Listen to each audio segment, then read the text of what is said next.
PM Modi ने गुजरात के प्रभास पाटन में बने पहले ज्योतिर्लिंग सोमनाथ मंदिर पर आज एक लेख लिखा है। ये ब्लॉग पोस्ट सोमनाथ पर 1026 में हुए पहले आक्रमण के 1000 साल पूरे होने पर है, जहां पीएम ने इसे सोमनाथ स्वाभिमान पर्व नाम दिया है। आइए पीएम मोदी के इस लेख से जुड़ी ये रिपोर्ट आपको दिखाते हैं।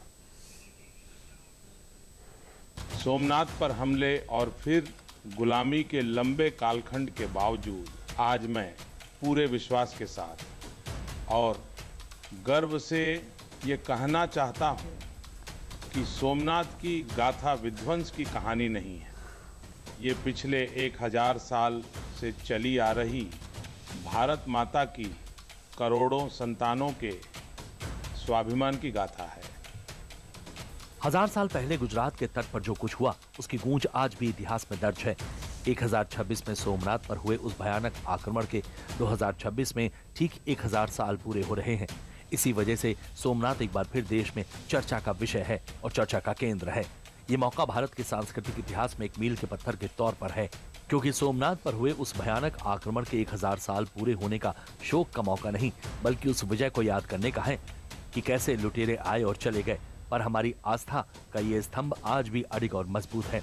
इस मौके पर पीएम मोदी ने सोमनाथ मंदिर को लेकर एक खास लेख लिखा है। इस लेख में पीएम मोदी ने सोमनाथ मंदिर के टूटने और फिर से बनने की कहानी का पूरा जिक्र किया है। आइए पीएम मोदी की आवाज में सुनते हैं सोमनाथ की पूरी कहानी आखिर क्या है। ये हम भारत के लोगों की अटूट आस्था की गाथा है।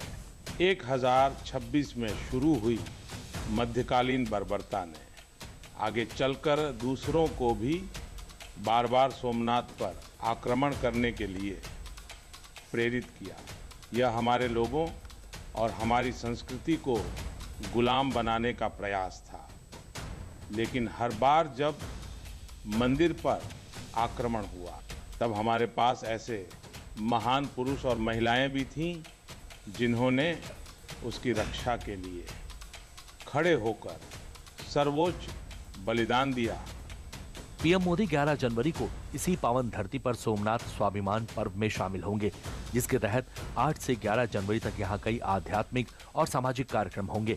सोमनाथ में इस भव्य आयोजन से पहले बीजेपी ने महमूद गजनवी का नाम लेकर कांग्रेस पर तंज कसा है। हमारी जनरेशन के आप सब लोगों ने पढ़ा होगा, इतिहास में पढ़ाया जाता है कि साहब जो कुछ मोहम्मद गजनी ने किया सोमनाथ पे, वो तो केवल पैसा लूटने के लिए किया था, उसका कोई धार्मिक भावना से लेना देना नहीं था।